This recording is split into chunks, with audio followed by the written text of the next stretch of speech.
Olá, pessoal, sejam bem-vindos a mais um episódio do nosso podcast BMT Talk. Eu tenho a honra de dividir esse espaço mais uma vez com a professora Andréia Martins. Vou deixar ela dar um oi, em seguida a gente já apresenta os nossos convidados. Olá, pessoal. Muito feliz de estar aqui com o Kevin e com os nossos convidados muito especiais hoje. Tenho certeza que vai ser um trabalho incrível. Bom, como a Andrea falou, nós estamos bem empolgados, primeiro com o tema e com os nossos convidados. Eu fiz até uma colinha aqui para não errar, então vou iniciar apresentando a nossa convidada. Ela é formada em jornalismo pela PUC, exerceu a profissão por algum tempo, mas acabou indo escrever novelas, foi indicada ao Emmy com uma novela muito especial. Recebeu algumas premiações importantes com essa novela, que nós vamos bater um papo sobre ela, que é Órfãos da Terra. Então, seja muito bem-vinda, Duca Rachid. Obrigada. Obrigada pelo convite. Bom, nosso segundo convidado, ele é mestre em Ciências Sociais também pela PUC São Paulo, doutor em Saúde Coletiva e Saúde Pública. Ele é diretor da agência Aliados e do Instituto ADOS. Seja muito bem-vindo, Marcelo. Obrigado, Kevin, Andréia, obrigado pelo convite. Duca, prazer estar aqui compartilhando esse papo com você. Prazer é todo meu, Marcelo. A ADOS que faz um trabalho super importante no acolhimento a refugiados. Vamos lá, vou começar então. Já que você falou disso, Duca, essa história, deixa eu perguntar uma coisa primeiro. Acho que não teve ninguém que não ouviu falar de Órfãos da Terra, né? Até estava falando com o Marcelo antes da gente começar, que inspirada na sua novela, eu sou professora universitária também, eu tive um grupo de alunas que fez um trabalho sobre refugiados, enfim, um trabalho incrível. Eles tiveram contato, eles arrecadaram coisas, enfim, livros, cursos. De onde veio essa ideia aí? Porque, assim, eu também sou escritora, eu estava pensando nisso. Eu já escrevi cerca de 15 livros, e uma coisa é você escrever um livro. Como é escrever uma novela e de onde saiu essa ideia de refugiados da Síria, que é um tema tão sensível, né? Os refugiados, assim, ainda mais no Brasil, a gente tem uma mentalidade meio, sei lá, até alguém vai vir, vai tomar o emprego do Brasil, enfim, as coisas assim, nada a ver, né? Que acho que vocês já ouviram falar. Mas de onde surgiu essa ideia?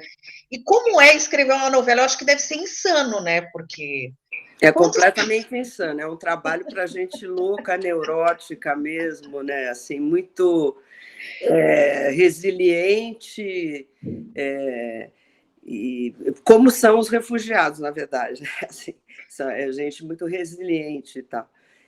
Mas a ideia surgiu justamente por causa da ADOS, né? Na época, eu estava escrevendo com a Thelma Joia Rara, e o Marcelo nos procurou. A gente participou, na verdade, de uma reunião que foi alguém ligado à ADOS que juntou as pessoas na casa, nos convidou, a gente foi. E aí a gente começou a gente já estava muito sensibilizada pelo tema, né? Por causa dos acontecimentos, dos últimos acontecimentos e tal. A gente foi e começou a prestar mais atenção nesse tema, né? Um dia a gente foi visitar a sede da ADOS lá no centro da cidade e a gente olhou em volta e viu uma quantidade enorme de gente de várias nacionalidades que estava ali. Eram venezuelanos, eram africanos, né? Alguns sírios também e tal. A gente falou, poxa, essa história está aqui, está na nossa porta, né? O centro da cidade de São Paulo é quase uma Babel, né? De pessoas de diferentes lugares e tal, né? E a gente viu, a gente começou a pesquisar sobre o assunto, começou a ler, ver documentários, ler alguma coisa de ficção também.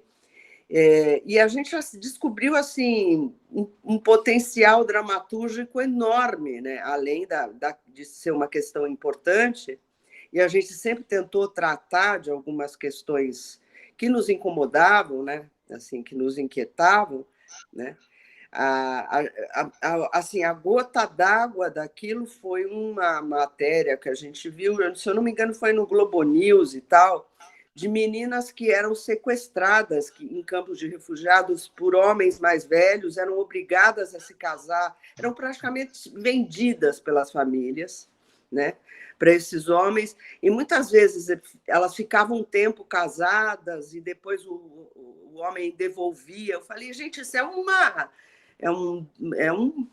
arquétipo, né, assim, né, da donzela, né, e eu acho que dá para fazer alguma coisa muito interessante nesse sentido. Quer dizer, tinha um potencial dramatúrgico aí, e com isso a gente poderia falar também sobre esse assunto com a intenção de desmistificar essa coisa de que o refugiado é um cara perseguido pela polícia, é um criminoso, é despreparado, ele vem para tomar o nosso lugar, né? E aí foi um mergulho tão grande na minha própria ancestralidade, né, que eu descobri o meu avô como um refugiado também, né? Embora não tenha sido obrigado a sair do Líbano para cá, de uma certa, assim, por uma questão de vida ou morte, mas foi obrigado porque precisava comer, né? Precisava sobreviver. Então eu comecei a entender que, na verdade, assim, nós todos estamos sujeitos a essa situação de refúgio, a gente está sujeito a um dia a ter que fugir, ter que sair, né? Que os refugiados do mundo atual, assim, que os meus ancestrais foram refugiados também, de uma certa forma, né? Que a gente é formado por imigrantes, por pessoas que vieram de vários países, e fui e mergulhei fundo mesmo. Assim, a gente não se limitou só a pesquisa, livros, documentários e filmes, né? Mas a gente foi conversar com refugiados, a gente foi ouvir histórias e tal, né? E aí descobrimos um mundo assim de pessoas extremamente bem preparadas. A maior parte deles assim fala várias línguas, eles têm formação, eles são empreendedores, eles são resilientes, são disciplinados, são empreendedores, né? Quer dizer, eles vêm para somar e não para dividir, não para tirar nada de ninguém, né? E isso a gente quis passar, quis deixar bem claro na novela, né? E acho que de alguma forma a gente conseguiu, porque assim foi feita uma pesquisa logo depois que a novela terminou, que era sobre assim, como é que as pessoas tinham visto a questão do refúgio, se elas tinham se sensibilizado, e mais de metade dos telespectadores, os que viram a novela, tinham se entendido melhor o que era ser estar numa situação de refúgio, né? E que não eram pessoas que não eram criminosas, não estavam fugindo da polícia e tal. As pessoas entenderam melhor. Isso foi muito gratificante, né, ter podido. E foi um mergulho muito profundo, porque assim, você fala como é que é escrever uma novela, né? É uma coisa tão. Uma vez eu dei uma palestra falando que a novela era a construção do impossível, né? Assim, porque é um trabalho muito, muito esgotante, assim, estafante. E nesse caso, você imagina, você tem que escrever 150 capítulos, né? Você tem que praticamente escrever um capítulo por dia, você tem que produzir um capítulo por dia, um capítulo de, em média, 30 páginas. Né? Isso numa novela das 6, uma novela das 9 são 40 páginas de texto, né? E tem que ter muito fôlego, muita criatividade para inventar situações dramáticas, né, que conduzam a novela e se manter no tema e atender a todos os núcleos da novela, todos os personagens. Assim.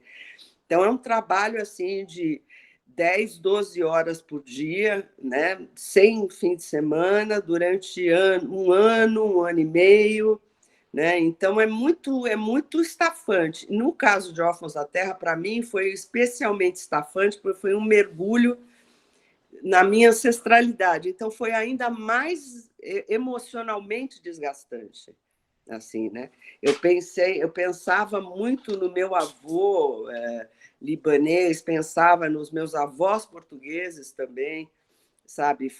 Eu escrevi isso com o coração na boca mesmo, sabe assim, e espero que a gente tenha conseguido contribuir aí de alguma forma para mostrar o que é uma pessoa em situação de refúgio, né? Que é uma pessoa como nós, como qualquer um de nós pode acontecer, né? Sim, sem dúvida, e deve ser bem estafante, e é impressionante, né? A gente fala do poder da internet, mais das redes sociais, mas a gente percebe que o poder da televisão ainda é muito grande, né?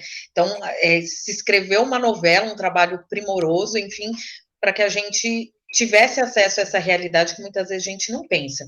E como é que foi, Marcelo? Você chegou na cara de pau, falou, mandou um e-mail, ligou, falou, olha, eu tenho uma ONG que trabalha com isso e eu quero a sua ajuda. Como é que foi isso? Bom, esse é meu papel dentro do Atos, né?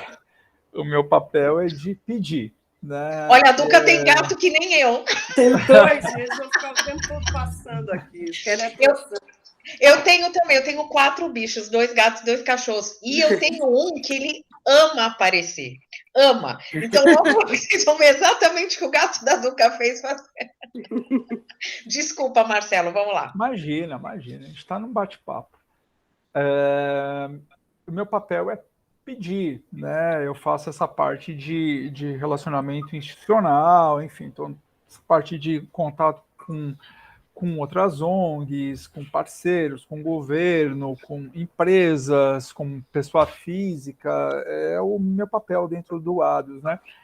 Isso, para mim, no começo era bastante desafiador, porque eu era um cara extremamente tímido, né? Então, ter que fazer esse trabalho caiu no meu colo por falta de opção. Né?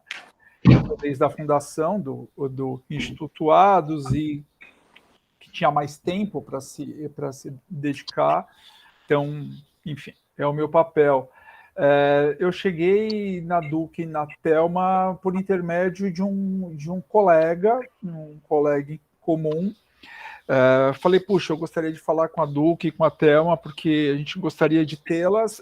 Era um sonho antigo, né, de ter um time de embaixadores no ADOS, né, pessoas que sejam conhecidas pelo grande público, pessoas que tenham trabalhos bacanas, relevantes, que se identifiquem com a causa e que nos ajudem a dar credibilidade, legitimidade e visibilidade ao trabalho e à causa do refúgio, principalmente, né? Então, esse meio de campo foi feito, eu bati um papo inicialmente com a Duca, a Duca foi muito bacana, foi muito solícita, me recebeu na casa dela, a gente tinha se falado uma vez ao fone, assim, bem rapidamente, não, vem aqui em casa, a gente conversa, e aí a Duca tem um papel fundamental na construção desse grupo. Não estou falando porque ela está aqui, isso é a realidade. Na verdade, tudo começou com ela. A Duca que me passou a fazer o meio de campo com outras várias pessoas, e por meio dessas pessoas eu fui chegando em outras, mas tudo iniciou ali com a Duca.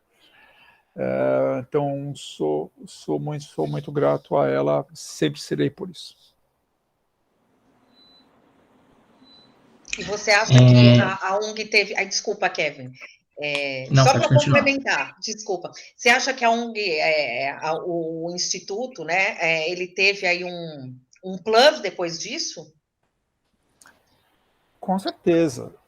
Tem questões que você consegue mensurar. Tem outras que são imensuráveis, assim, você não consegue medir. Né? Posso citar um exemplo. Tá?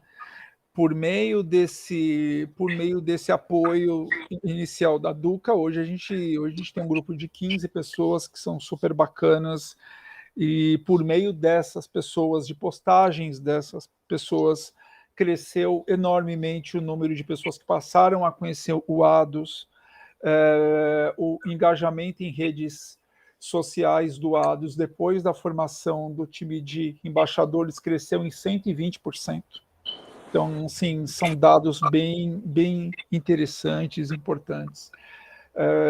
Mais pessoas passaram a conhecer a temática do refúgio. A gente tem algumas postagens que foram feitas por Duca, por outras pessoas, assim, que dão uma visibilidade muito legal para o trabalho. Esses dias atrás, faz umas 3 semanas, 4 semanas, mais ou menos, a gente abriu inscrição para as nossas aulas de idiomas, né? O Atos tem um programa, depois a gente pode falar com um pouco mais de calma, que é uma escola de idiomas, na qual refugiados ministram aula de inglês, francês e de espanhol. Depois da postagem que eles realizaram em suas mídias, o número de pessoas nos procurando em busca de aulas cresceu assim absurdamente, né? O ADOS tem ali no Facebook 30 mil pessoas que nos seguem, né? Você fala de uma Paula Oliveira, tem 30 milhões. Assim, é um outro universo, né? É um outro mundo. Então, assim, são pessoas que são conhecidas por muita gente, são admiradas por muita gente pelo trabalho que fazem, e isso, claro, influencia bastante no trabalho que o ADOS realiza, sobretudo em termos de visibilidade. Isso é muito interessante.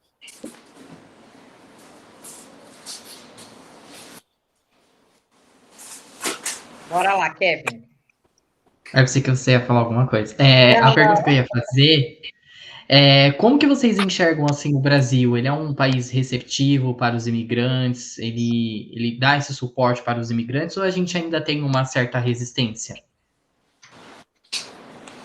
Eu acho que o Marcelo saberá responder isso melhor do que eu, mas eu acho que em relação a alguns outros países europeus, assim, eu posso dizer, como eu morei 6 anos em Portugal, assim, né? Então eu tenho essa base de comparação, assim, que o europeu é um povo muito mais fechado do que a gente, né? Mas, por outro, a gente tem essa coisa do acolhimento e tal, mas acho que tem um mito também nisso, porque muitas vezes a gente abraça, a gente acolhe e tal, mas a gente não age, né? No sentido de realmente ajudar as pessoas, né? Mas, de maneira geral, acho que sim, a gente tem muito mais receptividade a essas pessoas. E assim, a intenção da gente com a novela era justamente falar, olha, são pessoas como os nossos avós, né, que chegaram aqui e tal. Eu acho que a gente é mais receptivo, mais amoroso, num certo sentido, mas eu não sei até que ponto a gente tem um comprometimento com a causa, né? Acho que isso o Marcelo vai saber dizer melhor do que eu.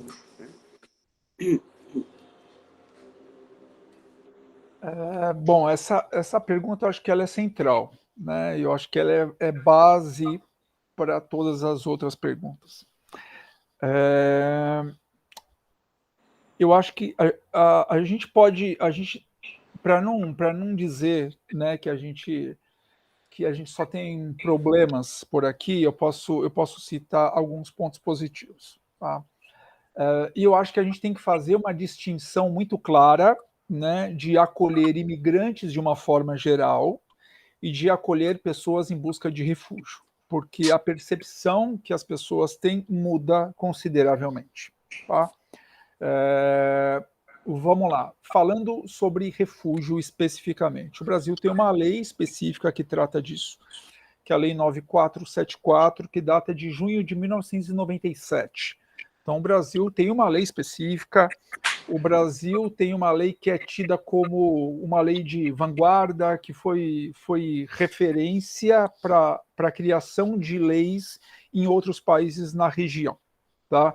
Então, isso, na letra fria da lei, muito bacana. Embora eu discorde em parte, né, sobretudo no ponto em que a gente está falando de integração local de refugiados. A lei brasileira para refúgio, no que se refere à integração local, ela é extremamente tímida, tá? ela pega 2, 3 pontos muito específicos. Ela fala da parte de documentação e ela fala da parte de proteção e de validação de diplomas. Basicamente isso. Não fala nada sobre trabalho, não fala nada sobre educação, não fala nada sobre qualificação, não fala nada sobre cultura, não fala nada sobre isso. Tá? Então, esse papel visando mais a integração local dos refugiados historicamente no Brasil sempre coube a organizações não governamentais como a ADOS e outras tantas que tem por aí. Tá? Então, esse é um ponto. O governo brasileiro tem um papel importante no sentido de o Brasil ainda está com as fronteiras abertas para a entrada dessas pessoas e, uma vez dentro, a gente trabalha na parte documental. Então, mesmo uma pessoa na condição de solicitante de refúgio está aqui com um protocolo, pode ter carteira de trabalho, CPF, pode trabalhar, estudar, pode transitar dentro do território nacional livremente. Isso são pontos positivos. Tá? Agora, dali em diante, é que a minha crítica chega. Eu acho que o papel do governo, sobretudo do governo federal, é muito tímido no processo de integração local. Algumas políticas um pouco mais organizadas a gente consegue enxergar em alguns municípios, tá? E a depender do governo que está à frente do poder, tá? Em linhas gerais, o tema do refúgio não é um tema de interesse político no Brasil. E a questão do refúgio é uma questão estritamente política e econômica, né?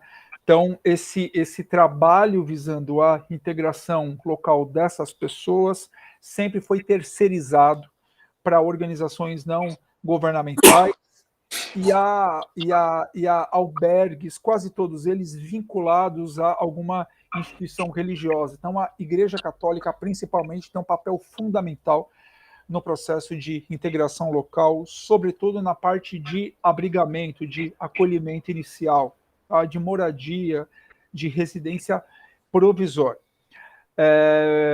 Dito isso, eu diria que nós, enquanto sociedade, somos muito mais abertos, somos muito mais acolhedores a alguns perfis, a alguns tipos de imigrantes.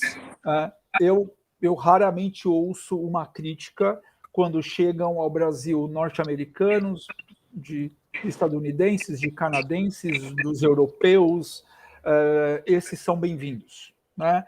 Porque a tendência é que as pessoas associem a vinda dessas pessoas a algo de positivo para o país.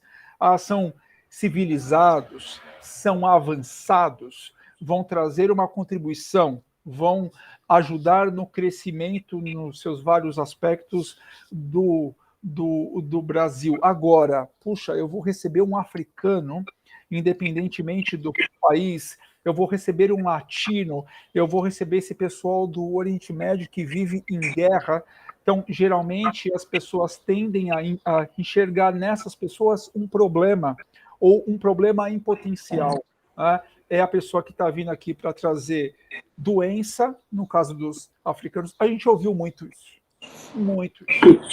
Ebola e outras coisas mais. Ebola, malária, e esse pessoal só vem para trazer doença, problema, superlotar os nossos hospitais, postos de saúde, roubar os nossos empregos. E essa mesma visão não se tem dos europeus, dos norte-americanos. Então, para mim, eu tenho um pouco mais crítico. Eu acho que é uma das grandes falácias que a gente tem no Brasil é de que nós somos um povo acolhedor e que quer bem a tudo e a todos, independentemente da sua raça, da sua religião, do seu país de origem. Eu não enxergo dessa forma. Esses 15 anos trabalhando e pesquisando a temática do refúgio me colocou isso de forma muito clara, né? Muito clara. A própria cobertura que a mídia dá, né, para alguns conflitos e para outros não mostram um pouco, e a forma com que as pessoas reverberam o que chega também dá muito conta de como nós somos, sem generalizar, claro. a questão dos sírios e dos ucranianos salta aos olhos. A quantidade de mensagens que nós recebemos de brasileiros, vocês não têm ideia, de gente querendo adotar filhos de sírios, ucranianos, de gente querendo casar. Não é brincadeira. Então, Marcelo, era justamente o que eu ia te perguntar. Você vê alguma diferença, por exemplo, entre os sírios, a guerra da Ucrânia, o que está acontecendo? Você e a Duca, vocês acham que...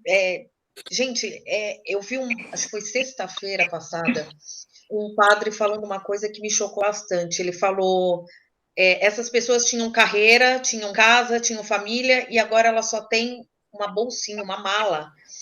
E aí eu parei para pensar, falei, um cara resolve invadir o país do outro e destrói a sua casa, destrói a sua vida, e aí a gente teve aí, não vou dar biscoito para ele, que não merece, né?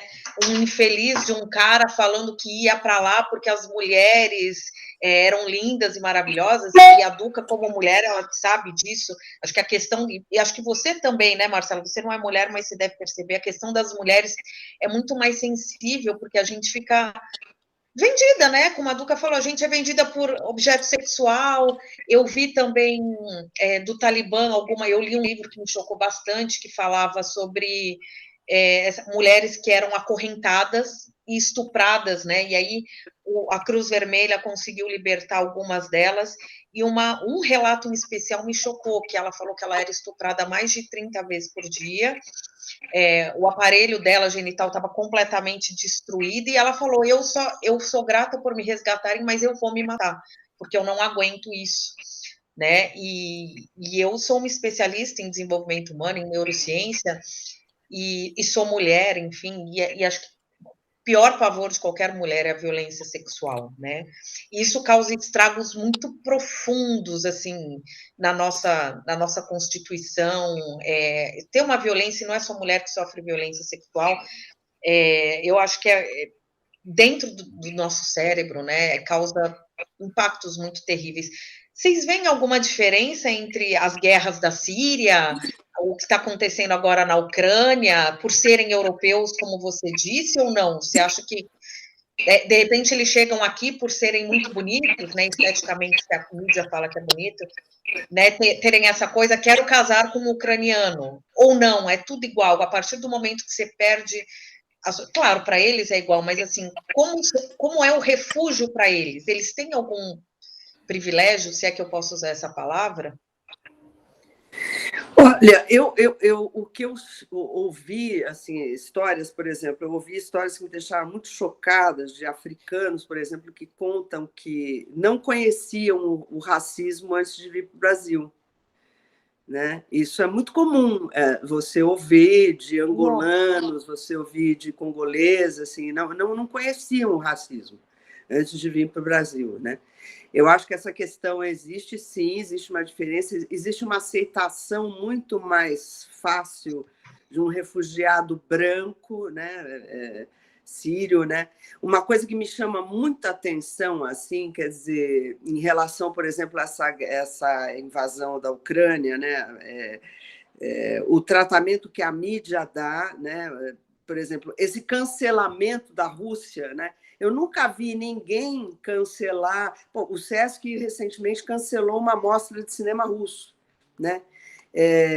Eu nunca vi ninguém cancelar a Coca-Cola, parar de tomar Coca-Cola, parar de ouvir Jimi Hendrix, porque os Estados Unidos invadiu o Afeganistão, a Líbia, o Iraque e tantos outros, né? Agora, em relação à Rússia, não, vamos cancelar Dostoiévski, Tolstói, vamos cancelar, desculpa, Chekhov, né? Eu acho isso uma loucura, né? São 2 pesos e 2 medidas, né?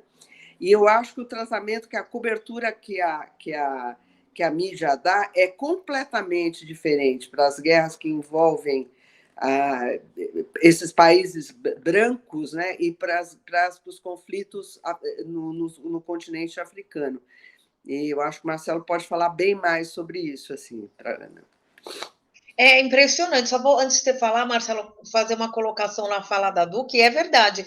E é engraçado porque, assim, toda vez que os Estados Unidos invadem algum país, a mídia e todo mundo tem a impressão de que eles são os bonzinhos, né? Então não se vai cancelar os bonzinhos. E se a gente pensar friamente, né, toda invasão é uma violência. O Iraque foi completamente destruído, né? Enfim. É uma construção histórica, né?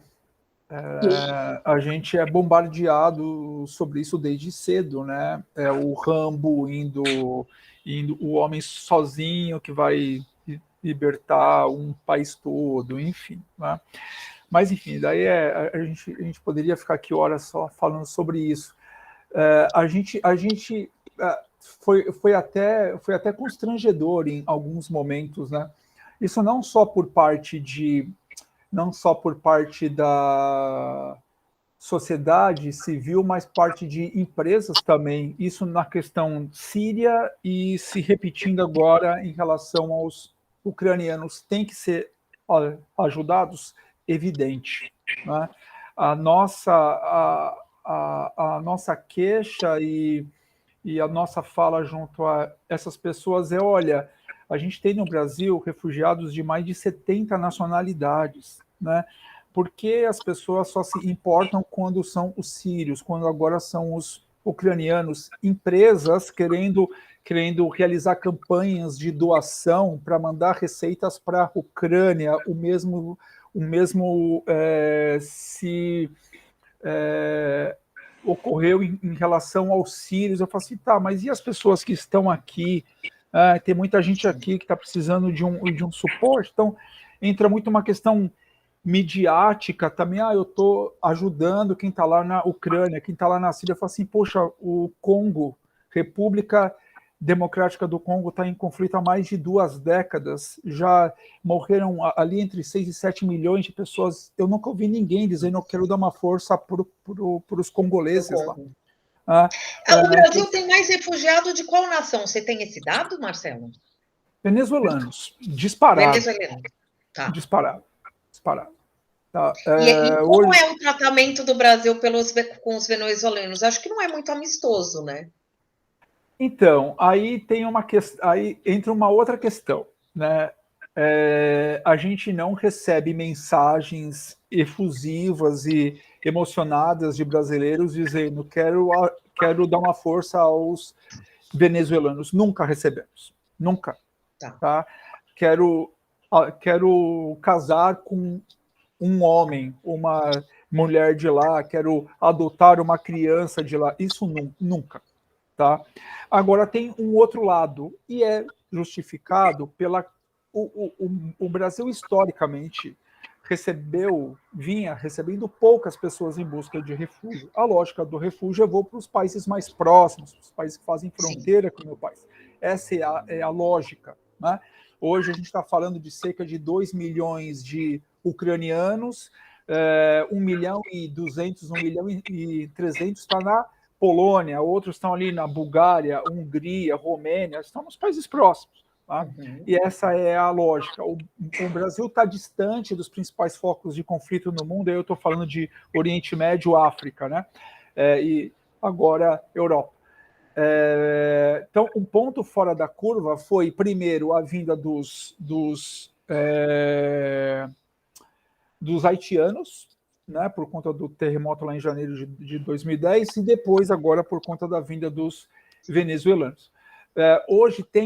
Hoje várias organizações não governamentais só prestam apoio a venezuelanos, só a eles. Tá? Então, começou a ter esse movimento por parte do terceiro setor de nichar de fato o seu ramo de atuação. Nós só atendemos refugiados venezuelanos. Eu tenho críticas a isso. Tá? Agora, apoio de brasileiros visando latinos, nacionais de outros países, esquece, isso não acontece. Raríssimos casos. Acho que a gente tem essa fama de ser, como a Duca também falou, e acho que a gente é também, né, mais acolhedor, sim. Meus pais também vieram de Portugal, eu também sou portuguesa, mas assim, é diferente. Mas acho que na prática do dia a dia, os brancos, né, vão ter muito mais oportunidades que os latinos. Enfim, acho que o Kevin queria colocar alguma coisa nesse sentido, né, Kevin? Sim, bom, só para contextualizar, eu sou formado em marketing, né? E bem no início da graduação, inclusive a Andrea foi uma das minhas professoras, eu comecei a perceber que tinha um interesse muito comercial nesse assunto.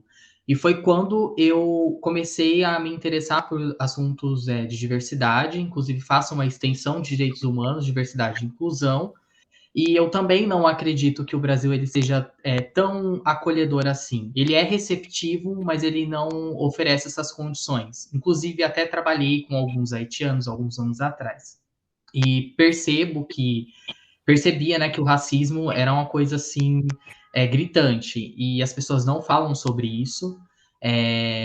Até um caso que a Duca comentou sobre a manipulação da mídia, esse caso que o Marcelo comentou, né, do Brasil, e o do brasileiro está realmente aberto a receber e a cuidar dessas pessoas, mas enfim. Eu atualmente moro na cidade de Embu das Artes, é uma cidade turística, recebe muitos chilenos, então é bem comum você passar assim durante o dia, você vê chilenos tocando, alguns instrumentos nativos deles, né? E é bem legal. Mas você percebe que as pessoas não dão uma certa atenção. E eu comecei a perceber que havia uma estratégia, por se tratar de uma cidade turística, é uma estratégia muito comercial. Então, próximo a essas da praça, onde essas pessoas ficam, tem um centro de turismo. E não um centro acolhedor a essas pessoas. E é muito contraditório. Então, acho a minha cidade muito legal, inclusive, se vocês não conhecem, vale a pena, é bem bacana, mas eu percebo que tem esse interesse comercial. E aí entra a minha pergunta: vocês acham que é possível termos uma sociedade igualitária e inclusiva, ou essa é apenas uma visão de um horizonte utópico? Olha, é desejável que seria desejável que fosse assim, né? Assim, eu acho, por exemplo, quando o Marcelo fala que falta política de Estado realmente para acolher essas pessoas, acho que é a verdade, né? Aliás, a gente tem assistido a um desmonte de todas as políticas públicas, né, de acolhimento e tal, né? A gente tem assistido isso. Né? De todas as políticas públicas em geral. De todas as políticas, né? A gente tem visto a ascensão da necropolítica, né? Assim, de uma coisa, de uma a destruição, né? Então, eu acho que, de fato, existe essa diferença, existe uma falta, talvez, sei lá, eu digo que a gente é mais afetuoso, no sentido de a gente tem aquela coisa de abraçar, de chegar, de beijar, mas não tem um comprometimento, porque talvez em outros países mais europeus, por exemplo, onde as pessoas são mais fechadas e tal, menos receptivas, talvez aconteça o contrário. Tem uma política, né, pública para acolher de fato, para encaminhar essas pessoas para o mercado de trabalho, para integrar essas pessoas, o que aqui não existe. Em relação ao Estado, né? Eu acho que é isso mesmo, sabe? E por outro lado, né, a gente também não tem, o Marcelo falou isso, que a maioria o governo quase que terceirizou isso, colocou no colo do terceiro setor, mas não tem incentivo, né, Marcelo? Não tem nenhum incentivo do governo, né? Acabou, se vira aí. Eu acho que essa é a questão, né? Você querer terceirizar, mas dar suporte para quem faz, ok. A questão é eu lavo as mãos e vocês se viram com recursos próprios, né? Eu acho que quando a gente fala de acolhimento, a gente tem que dividir o papel do Estado e da comunidade de uma forma geral, né? Acho que a gente está falando de posições distintas, né? O governo brasileiro tem esse papel de, olha, eu permito que entre, ok, mas uma vez dentro, o que eu faço? Eu tô acolhendo de fato. O acolher eu entendo como permitir que entre ou dar condições para que essas pessoas se integrem de forma efetiva, né? Eu enxergo dessa forma. E o Estado não dá conta disso, nunca deu conta disso. Vamos ser justos. Essa é a questão. O Brasil é um dos poucos países no mundo em que o imigrante não vota. Imigrante no Brasil não é visto como cidadão de fato. Isso, historicamente, no Brasil, o que é uma pena. Visualizar uma sociedade mais inclusiva, claro, isso a gente não pode perder isso de vista. Né? Eu acho que a gente não pode perder as coisas boas de vista, mas quem deveria, quem tem poder para fazer isso no aspecto, no ambiente mais macro, não faz, que é o Estado. Né? O que nós vemos são micropolíticas, são microações, são ações localizadas, são pequenos grupos que tentam levar essas ideias e essas ações adiante. Aqueles que têm o poder nas mãos e que poderiam fazer uma ação em âmbito local, não fazem. Né? Nunca houve uma manifestação pública de um governo brasileiro para fazer uma campanha, por exemplo, em prol da questão do refúgio. Não há, isso nunca... Isso não ocorre, ao passo que, aí eu poderia citar alguns exemplos, como Alemanha, como Canadá, como Holanda, enfim, em que são sociedades um pouco mais fechadas, né? Não são tão calorosas como nós, e aí é que eu acho que as pessoas muitas vezes confundem o fato de sermos calorosos com sermos receptivos. Eu acho que há uma distinção aí. Nesses países, há um papel muito efetivo, de fato, do Estado, do governo, né, de se estabelecer políticas de integração local para os refugiados.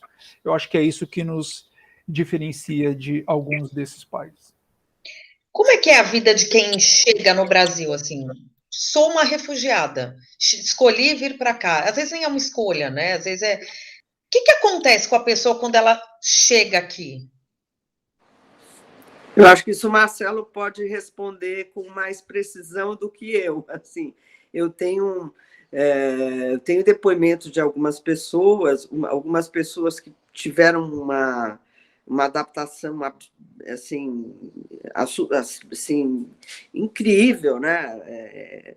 É uma coisa impressionante. Por exemplo, eu conheci uma médica, a doutora Ayla, que ela chegou em um ano, ela aprendeu o português, ela conseguiu revalidar o diploma, e em um ano ela estava trabalhando em 3 hospitais na região de Campinas, né? E já conheci uma professora universitária que dava aulas na Universidade de Damasco, que estava há mais ou menos uns 3 anos muito deprimida, sem conseguir aprender a língua, sem ter amigos, muito isolada, né? Que é uma pessoa que não... Enfim, ela era, se eu não me engano, se eu estou lembrada, ela era professora de sociologia, ela já tinha uma dificuldade com a língua, não era uma médica, que talvez a inserção no mercado fosse mais fácil, entre aspas, né? Ou alguém que cozinha, ou alguém que faz artesanato, né? Eu sei que, assim, dependendo da sua profissão, por exemplo, em Portugal, eu consegui trabalhar escrevendo na minha área porque somos a mesma língua, ainda assim com dificuldades, tinha que ter um tradutor. Né? Sim. As pessoas... Assim, não é fácil, gente. Não dá para entender o português de Portugal, não dá. Então, essa senhora, por exemplo, ela estava muito... Isso eu estou falando no caso dos sírios, né? Nos imigrantes africanos, a coisa ainda é muito mais difícil. né? É muito mais difícil conseguir um trabalho, conseguir uma inserção, né? Mas o Marcelo pode falar com mais precisão sobre isso. Acho que a Duca traz bons exemplos que mostram um pouco como é a realidade dessas pessoas. Olha, a situação dessas pessoas é reflexo do posicionamento do nosso governo. Então, essas coisas não estão desassociadas. Se nós não temos uma política de fato para a integração dessas pessoas, a situação deles aqui, quando chegam, é sempre muito desafiador. Tá? E aí, a partir disso, a gente começa a ver algumas tendências. Tá? Assim, deixa eu só colocar uma coisa, Marcelo. Tipo, vamos imaginar que eu sou uma refugiada e desembarquei no Brasil agora. O que acontece comigo? Não tem nenhum apoio. Nada, do governo, nada, nada, nada, nada. Se vira. Vamos lá. Qual é a lógica? Primeiro, você só pode pedir refúgio uma vez que você sai do seu país de origem. Tá? É diferente do asilo político. Tá? Muitas vezes as pessoas confundem o refúgio com o asilo político. O asilo político, que hoje está em desuso na Europa faz muito tempo, é uma normativa jurídica muito peculiar da América Latina. O asilo político é para perseguidos políticos, para pessoas que de fato foram alvo de perseguição por orientação, por manifestação política. Nesse caso, eu posso ir a uma embaixada e algum consulado de um outro país dentro do Brasil e ali dentro eu solicito asilo político.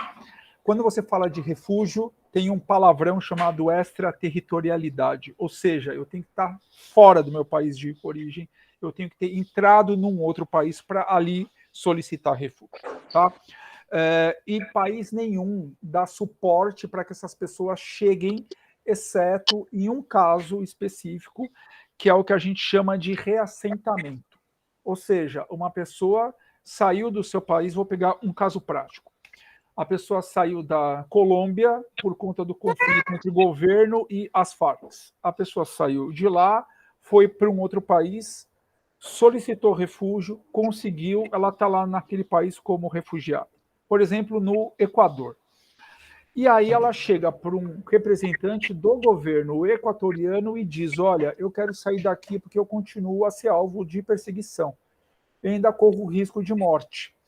O governo do Equador entra em contato com o governo de um outro país e fala, olha, temos aqui um refugiado colombiano que quer sair, quer ir para o seu país. Ele pode?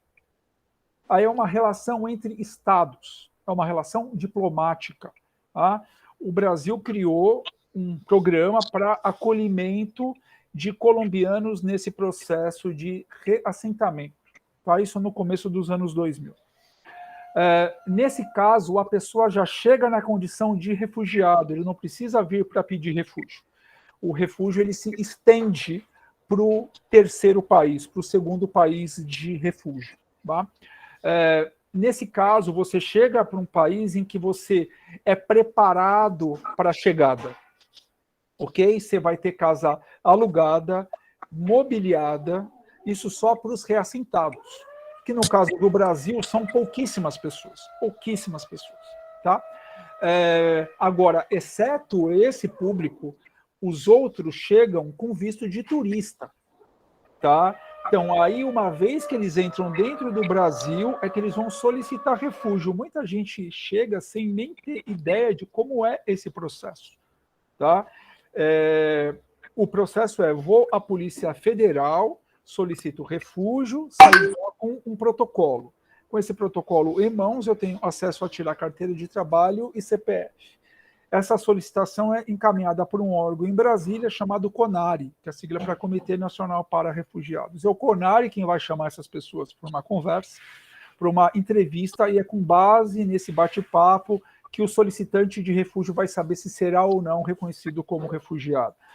há um processo em que essa pessoa chega num aeroporto e vai saber, vai ter todas essas informações? Não, não. Tem relatos de muita gente. O ADUS ele atende as pessoas de segunda a quinta-feira até às 21 horas, porque a gente tem cursos à noite e tudo mais. Não é incomum chegar uma pessoa lá 7, 8 horas da noite de mala e cuia. Eu acabei de chegar ao Brasil ou fui liberado nesse momento pela polícia num aeroporto e me passaram o endereço do ADUS. A pessoa chega com a mala lá e tá, os albergues já estão todos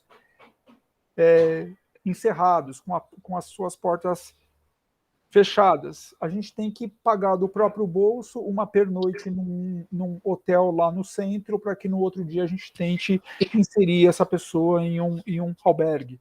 Não há um processo estruturado em que essas pessoas vão ter informações de como pedir o seu refúgio, de como entrar em contato com as organizações todas. Eles vão tateando, tá? E aí, quando eles chegam, que aos poucos eles vão conhecendo a dinâmica, aí sim, no boca a boca, muitas vezes entre eles próprios, eles sabem do trabalho que o ADUS faz, que outras ONGs fazem. E a tendência é eles morarem em bairros próximos uns dos outros para que eles tenham o apoio da própria coletividade, da própria comunidade. Então, é muito comum ver bairros com assim, centenas de sírios, de haitianos, de congoleses, porque eles prestam entre eles próprios esse suporte que o governo não dá. E você acha que o mercado de trabalho, vamos pensar aqui, aí é uma opinião aí dos dois que eu gostaria. A gente teve 2 anos muito difíceis, né? O Covid destruiu economias, muita gente faliu, muita gente quebrou. E aqui no Brasil a situação é crítica, né? Por N fatores que não vale a pena a gente falar. E aí o nosso índice de desempregados hoje está muito grande. Vocês notam uma mudança aí do mercado de trabalho para refugiados em especial antes e após o Covid? Ou seja, as pessoas eram mais receptivas antes, agora, do que agora ou não? De repente, né? Como eu disse, que eu não acredito nisso, que o Covid veio para humanizar, né, a população. Eu realmente não vou dessa teoria. Eu acho que as pessoas pioraram muito, né? Elas estão mais egoístas, mais individualistas. Enfim, a gente teve aí uma série de coisas. Eu até falo para os meus alunos que as pessoas que usaram máscara são as mesmas que faziam os trabalhos, né? Enquanto um monte aí fala, eu vou curtir a vida e dane-se, e aí o impacto é para todo mundo. Vocês acham que teve uma mudança positiva, negativa, após o Covid ou não? O mercado de trabalho, especialmente para quem não é tão fluente assim no português, é terrível. Assim como para a inclusão em geral, né, gente? Eu já trabalhei no SBT e eu via um deficiente físico, na época a gente tinha aquelas fitas de VHS, a Duca deve lembrar disso, então tinha uma biblioteca de fitas, e a gente tinha um deficiente físico que trabalhava na organização disso, e eu olhava aquilo, eu ficava chocada, eu falei, gente, um cadeirante, como é que ele vai subir uma escada para colocar... Né? Então, assim, o mercado de trabalho, inclusive, em brasileiro, ele é muito fake para todo tipo de inclusão. Né? Geralmente, os deficientes visuais, auditivos, ou que tem algum problema de locomoção, eles ficam lá para a cota. Né? Tem que incluir. Então, a gente coloca ali numa função... E eu acho que isso é tão desrespeitante, porque, assim, né, desrespeitoso. A gente tem pessoas super capazes. E aí eu até emendo como é a vida de um refugiado que já faz parte dessas minorias. Seja deficiente físico, visual, LGBTQIA+, ou qualquer outra coisa que fuja do padrão, que não tem padrão, né? Mas, enfim, não sei se deu para entender que eu viajei aqui na pergunta. Eu acho que a nossa vida, de maneira geral, piorou muito, né? E piorou, e começou a piorar muito antes da pandemia, né? Eu sempre brinco com uma amiga que eu falo, acho que eu estou sofrendo desde 2013, né, quando começaram aqueles movimentos pelos 20 centavos, aquela coisa esquisita, né, e tal, né? Eu acho que piorou muito. E eu acredito, assim, eu não tenho dados recentes assim para poder comparar, mas eu acredito que a situação dos refugiados piorou mais ainda. O Marcelo acho que pode falar melhor disso, né? E essa coisa e pessoas em situações de refúgio só vem aumentando, né? Assim, são ciclos que só vem aumentando. É um assunto muito gritante, muito atual, né? É preciso falar mesmo sobre ele, né? Imagino as minorias refugiadas, deve ser um caos o mercado de trabalho, né?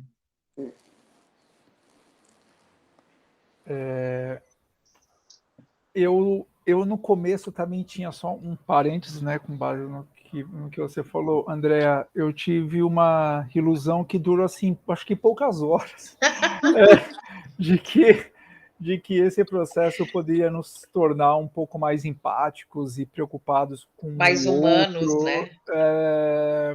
Eu acho que são movimentos que vão mostrando como o ser humano, em grande medida, é egoísta, é mesquinho e é algo assim realmente inacreditável, né?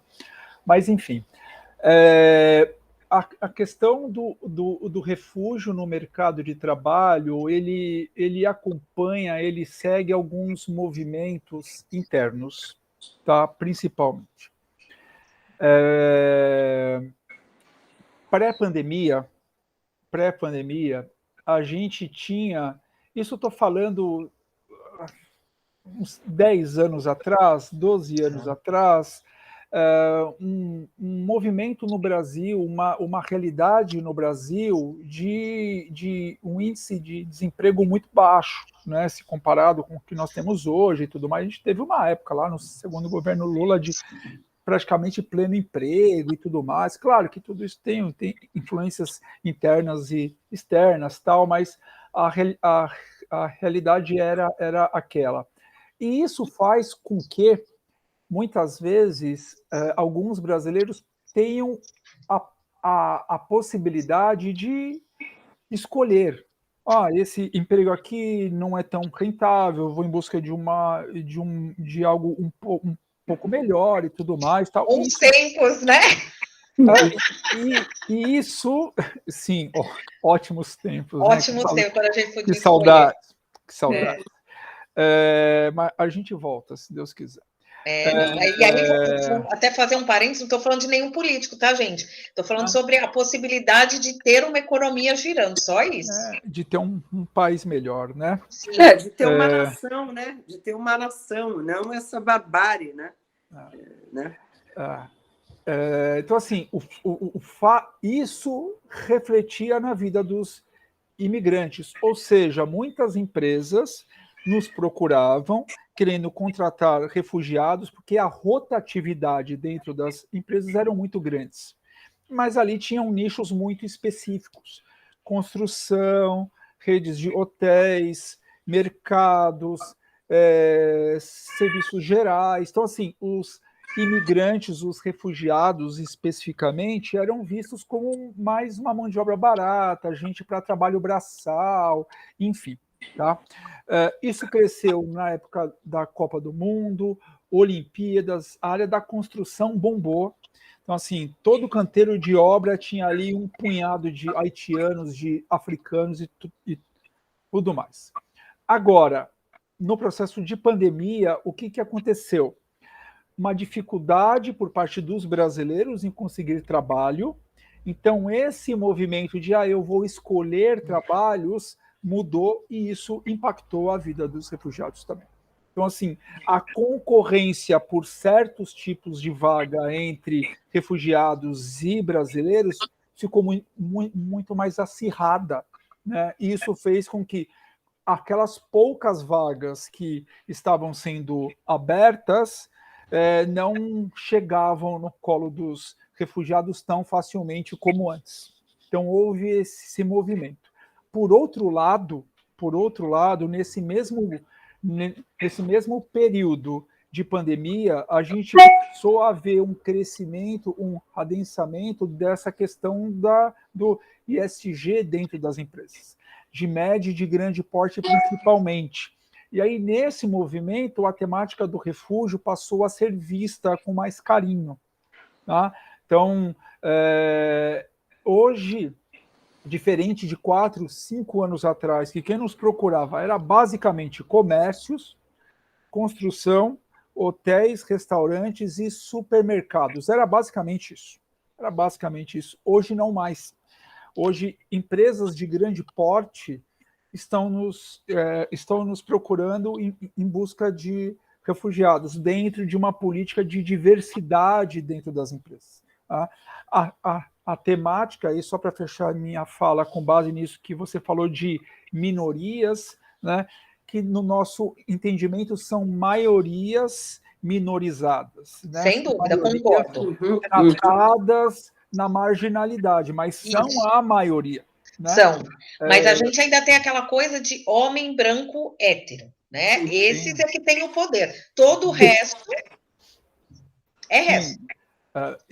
Como a temática do refúgio ela é transversal, ou seja, pega a questão de gênero, de raça, o público LGBTQIA+, tudo isso está dentro do universo do refúgio. Né? Então, muitas vezes tinha-se dentro de uma empresa uma mulher refugiada pela questão de gênero, um gay, uma lésbica dentro da empresa pela questão LGBTQIA+, e por aí vai. Hoje, não só isso. Muitas empresas estão incorporando na sua política de diversidade o tema refúgio. Tá? Então, assim, a gente vem sendo procurado por muitas empresas. Recentemente, a gente fechou uma parceria com a Great Place to Work.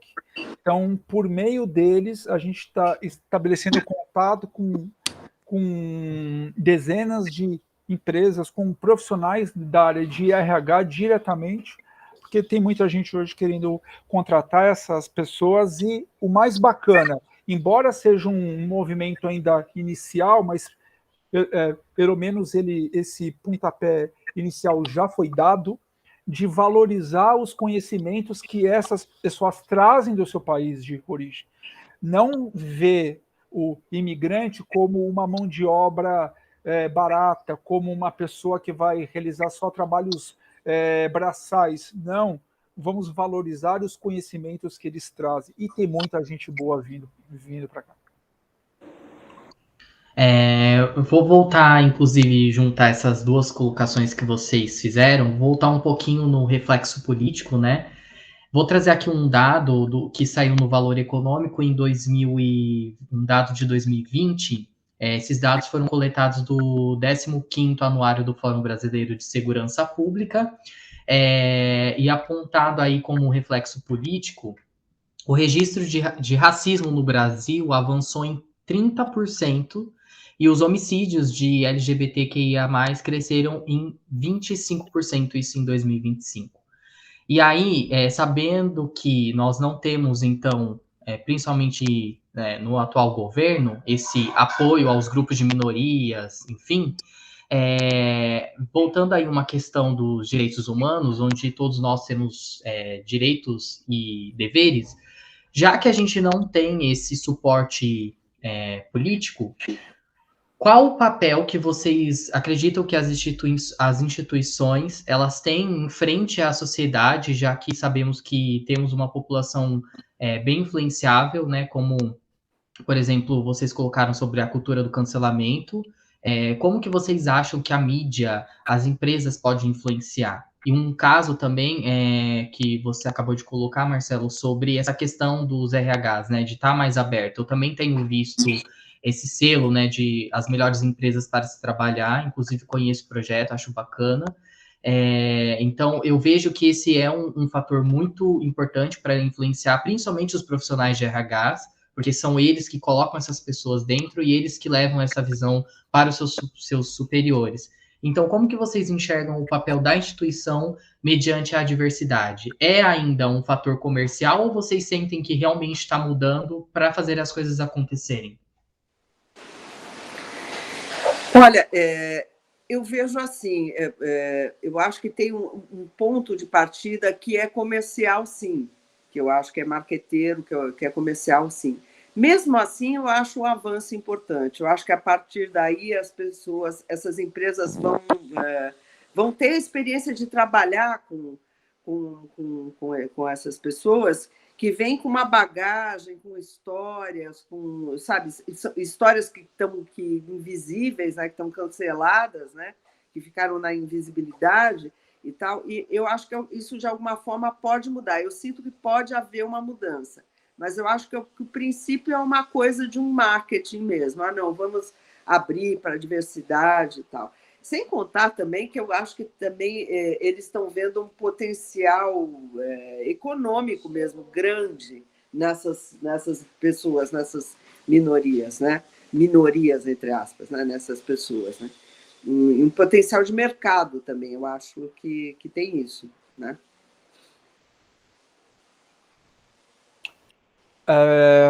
Eu digo sempre o seguinte quando eu sou perguntado sobre isso, Kevin. Eu gostaria que o intuito fosse, que o desejo fosse genuíno, tá? Gostaria. Mas entre fazer e não fazer, mesmo que o objetivo tenha um quê de marketing, de visibilidade, está valendo. Né? No final das contas, o importante é que as ações sejam feitas. Né? E isso, mesmo que o intuito não seja genuíno, vai gerando um movimento na sociedade de enxergar isso de uma outra maneira. Né? Movimentos como esse de dar selos, de dar créditos a empresas que emitem menos CO2, que poluem menos, que contratam mais negros, pretos, pretas, que contratam mais PCDs, mesmo que não seja genuíno, eu acho válido. Né? A gente não pode perder, assim, eu quando comecei esse trabalho no terceiro setor, eu tinha uma visão muito romântica sobre várias coisas, tal. E quando a gente é colocado no olho do furacão, a gente passa a ver que o mundo é bem mais complexo do que a gente imaginava. Né? Isso é base do sistema que nos envolve. O sistema capitalista é isso daí, visar lucro, para que um ganhe mais tem que ter milhões que ganhem pouco, para a mão de obra ser barata, para que eu seja mais competitivo, isso daí faz parte desse bolo. Né? E as empresas fazem parte desse processo. Né? Eles são os atores principais nesse processo. Então, assim, eu acho até meio infantil, simplório, achar que uma empresa vai estar sempre ali de bom grado, de bom coração, vendo isso só pelo lado humanitário. Não. Empresa foi criado para ter lucro e é desse jeito mesmo. Né? Então, assim, enxergar as coisas como elas são. E eu acho que esses movimentos dentro das empresas, consciente ou inconscientemente, seja de maneira proposital ou não, vão gerando movimentos, né, em que as pessoas que ali trabalham vão sendo levadas a pensar sobre isso. Eu trabalho numa empresa que tem essa pegada mais humana. Hoje eu participo de alguns encontros e vejo alguns profissionais que hoje passam a decidir se vão ir por uma empresa A ou B, a depender de algumas ações que elas fazem. Né? Eu quero ter o selo no meu site. Só que para você ter o selo no seu site, você tem que cumprir alguns pré-requisitos. Então, mesmo não sendo genuíno, a gente começa a ver movimentos que vão levando para um lado em que as pessoas têm que pensar mais um outro, em que as empresas têm que pensar mais no próximo, não só em lucrar. Tá? Então, para o lado da empresa, eu vejo um pouco nesse sentido. Né? Por parte das mídias, é levar informação. Então, a partir do instante em que você está dando visibilidade a alguns temas, a algumas causas, você está ajudando a moldar o pensamento, a percepção das pessoas. Isso é fundamental. Vocês têm um mapa aí das empresas mais inclusivas? A própria Globo é uma empresa inclusiva? Pergunta delicada essa. Eu acho que a Globo está se tornando uma empresa inclusiva. Eu acho que a Globo está muito preocupada com isso, sabe? Está preocupada em se abrir, em diversificar, não só em termos na área de entretenimento, né, que eu posso falar da minha área, mas acho que também no jornalismo é muito mais visível, você tem muito mais repórteres negros trabalhando, né? Não só nessa área, no elenco, mas também nas áreas de tomada de decisão e de poder. Eu acho que a Globo está se tornando cada dia mais inclusiva. É uma preocupação, sim, da empresa, a inclusão. Que bom, aliás, né? Deixa eu só colocar uma pergunta, Kevin, desculpa. O que você, como escritora, antes de passar para a visão do Marcelo aí sobre essa questão de empresas mais inclusivas, você, como escritora, enfim, você sabe que milhares de pessoas vão ver o seu produto, vão se influenciar com aquilo. E minha mãe assiste todas as novelas, né? Eu lembro que uma vez ela viu o Eduardo na casa do Mauro. O Mauro é meu sócio, amigo da Duca, e ela olhou e falou o nome do personagem. Nossa, mas é você? Não é. É um outro, né? É o ator, enfim. Eu estou dando um exemplo que mãe é assim, né, mãe? Você tem alguma preocupação em fugir desse padrão de alto, magro, ou você tem alguma pressão, você tem mais liberdade para criar? Por exemplo, pessoas com mais de 40 também vivem, né? Pessoas com mais de 40, pessoas com mais de 40 também fazem sexo, mães fazem sexo, pai. Então, assim, tem uma coisa, né, da TV de que vida amorosa, sexual é para 20 a 25 anos, né? Depois disso, o personagem vai ser mãe com filhos, né? E a gente meio que vai criando um estereótipo. Eu não tenho filhos, não vou ter, tenho só bichos, né? Então, quando eu vejo alguma novela, eu falo, onde é que eu me encaixo aí, né? Você tem alguma preocupação ou sofre alguma pressão com isso, Duca? Não, eu me preocupo muito em sair desse estereótipo.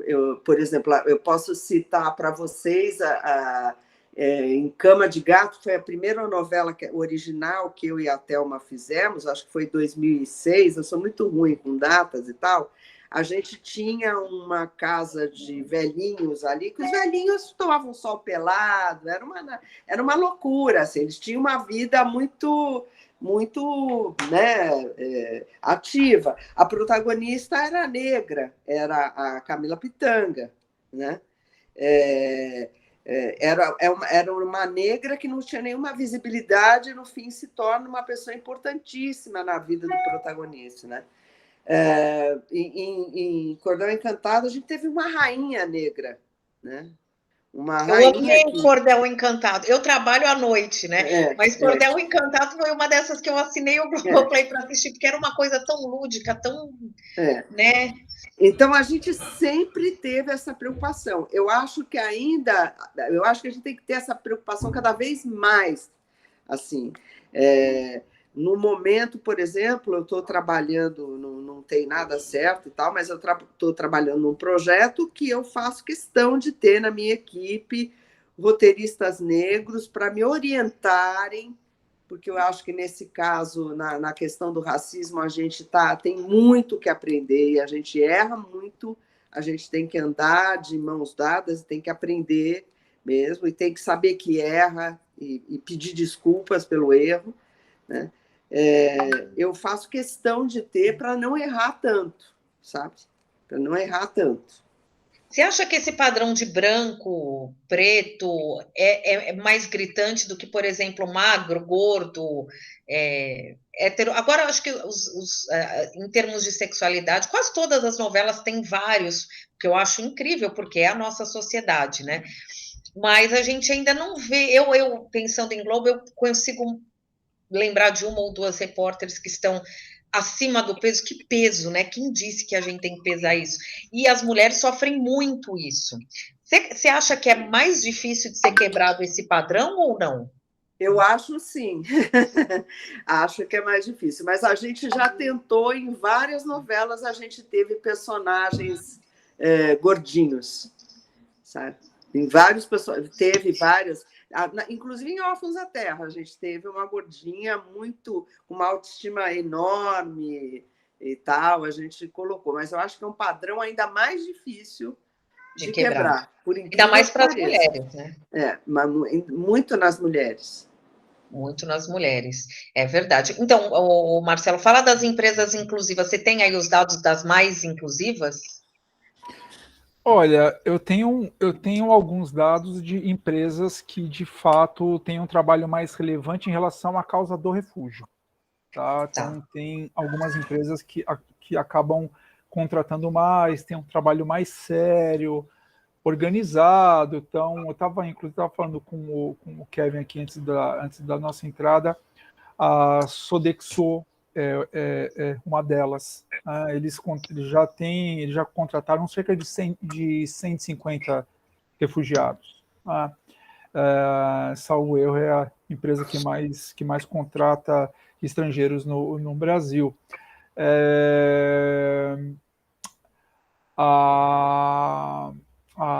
Algumas empresas de call center bilíngue estão contratando bastante. Então, a Teleperformance, por exemplo, só esses tempos atrás, aí, uns 2 meses atrás, eles contrataram 60 refugiados com o apoio doados falantes de espanhol. Tá? Então, tem algumas empresas aí. Mas você olha, tirando essas que têm um volume de contratação maior, é 5 aqui, é 5 ali, é mais 4 aqui, mais 10 ali, nada substancial assim, não. Isso é um processo que ainda está em construção. Só vou colocar algo aqui que eu comecei a escrever. Esse final de semana, reparei no programa do Caldeirão, né, que está sendo apresentado pelo Marcos Mion, que inclusive já tem um papel de representatividade em relação às pessoas com... Ai, meu Deus do céu, esqueci. Que ele tem um filho, né, que tem... Isso. Isso, e, aliás, a gente teve aí um retrocesso, ele inclusive fez campanhas, né? Agora os planos de saúde escolhem. Já é um absurdo a gente pagar imposto e ter que pagar plano de saúde. Agora o plano de saúde se nega o que ele quiser, porque... E tem uma grande quantidade de pessoas, até com outras, né? Vários graus aí de autismo e de Down, e que são simplesmente negligenciadas pela sociedade. Então ele tem um papel, né, já tem um papel de influência, e nesse final de semana ele convidou a pequena Lô, que ela é uma deficiente, né, e a estrutura do palco, ela foi toda preparada para receber a pessoa, né, então eu acho que isso é muito importante. E aí eu vou fazer minha última pergunta para a gente encerrar. Por que vocês acham que devemos falar de linguagens inclusivas, né? Seja elas para receber essas pessoas na empresa, seja na mídia, seja o governo, como que vocês enxergam isso? Olha, é uma questão de humanidade, quer dizer, ninguém é obrigado a ter um padrão, né? É uma questão de humanidade mesmo. Eu acho que, eu acho que as empresas têm que representar o que é a sociedade, né? O que é principalmente a nossa sociedade, que é uma sociedade de maioria negra, por exemplo, né, com uma população gay, LGBTQI+, enorme, né, com muitas mulheres, assim, a gente falou você falou no aumento do índice de assassinatos entre os LGBTs e tal, mas também o feminicídio aumentou muito, né? E os crimes de racismo também aumentaram muito, né? Quer dizer, na verdade, é um reflexo desse governo que a gente tem aí, né? Que estimula até esse tipo de coisa. Então, assim, as empresas têm que representar, a sociedade onde elas atuam, né? Eu acho que isso é fundamental.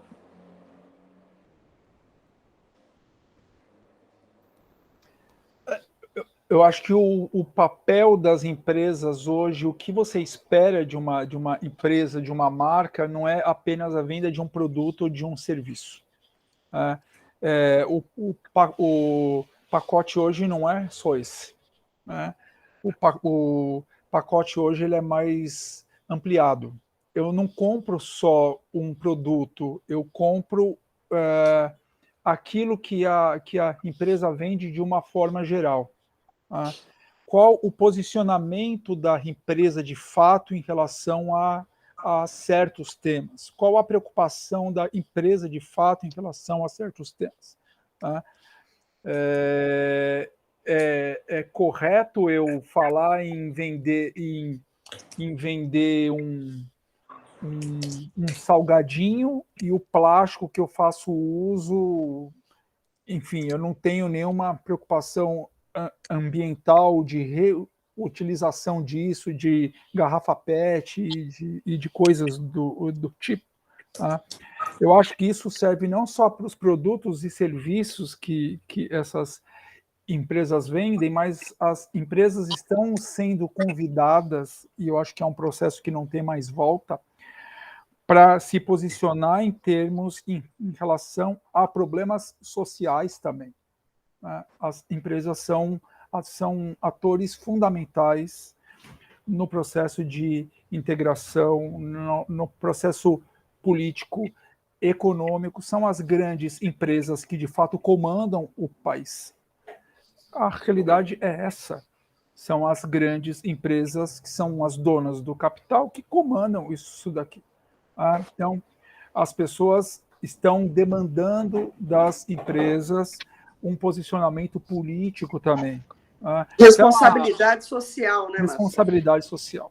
Né? Eu ia chegar aí, Duca, que eu acho um termo complexo. Né? Eu acho que as empresas têm que nascer socialmente responsáveis. Sim. Tem que ser parte do cerne da empresa. Né? E ainda tem muitas empresas que a responsabilidade social é uma coisa bizarra. Né? Eu faço lá o dia do voluntariado uma vez por ano, eu saio para pintar a parede de uma ONG e está tudo certo. Então tem um dia por ano. Isso, geralmente perto do Natal, né? Para dar aquele bolo. Então, assim, o dia em que eu penso no coletivo é uma vez por ano. Né? Então, assim, tem muito disso ainda. Tá? Tem muito, como diria um amigo meu, tem muita responsabilidade social freestyle, né? Que eu só digo que sou, mas não sou. Tá? Mas eu acho que, mais uma vez, é um movimento. É um movimento. A gente está nesse movimento, eu acho que a tendência é que empresas, principalmente de médio, grande porte, que não se adequarem, que não se encaixarem, vão ficar para trás. Porque a visão de parte da sociedade está em dar relevância, em dar importância para o trabalho que as empresas fazem, para além da qualidade do produto ou do serviço que elas vendem. Certo. Bom, vamos então finalizar. Antes de finalizar, queria mandar um abraço, né, e agradecer ao Mauro por ter feito esse aporte aí para a gente realizar esse episódio. Também quero agradecer a Duca, ao Marcelo pela participação. Vamos estar disponibilizando aí o link do Atos, né? Se vocês quiserem pontuar mais alguma coisa, fica à vontade. Foi muito bom recebê-los aqui e falar desse assunto tão importante. Então, muitíssimo obrigado. Obrigada, foi um prazer. Obrigada pela oportunidade de falar sobre isso, tá? Muito obrigada, Duca, muito obrigado, Marcelo. Aliás, Eu queria fechar agradecendo pelo convite, Andréa, Kevin. Prazer estar com você, Duca, mais uma vez, e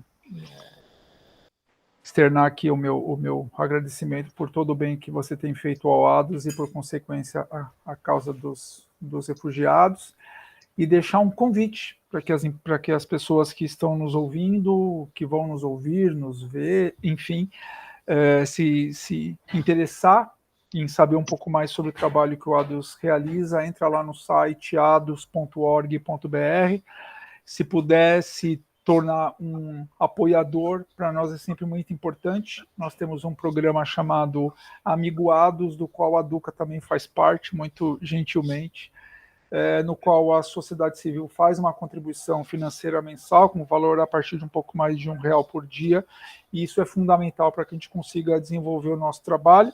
Uma vez que o governo não faz a sua parte, a gente depende demais da sociedade civil e da iniciativa privada para conseguir manter o nosso trabalho de pé. Então fica aqui o convite para quem puder, torne-se um Amigo ADOS, faça parte desse processo.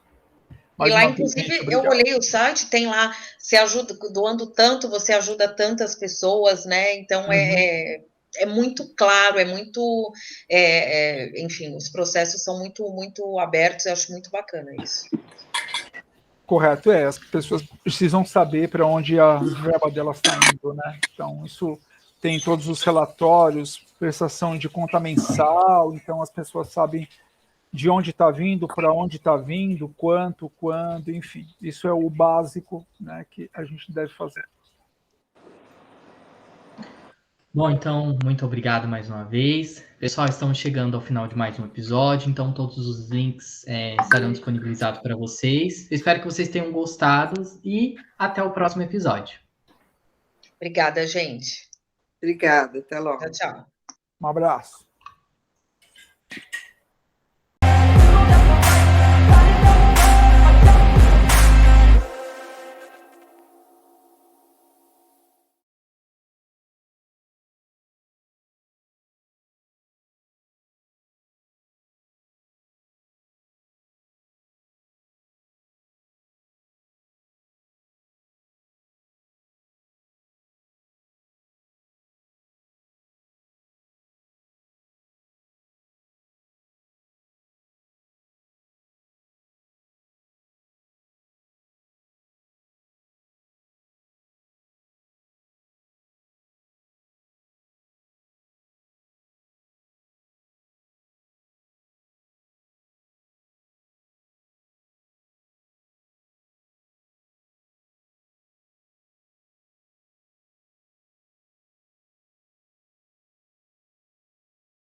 Fechar agradecendo pelo convite, Andréa, Kevin.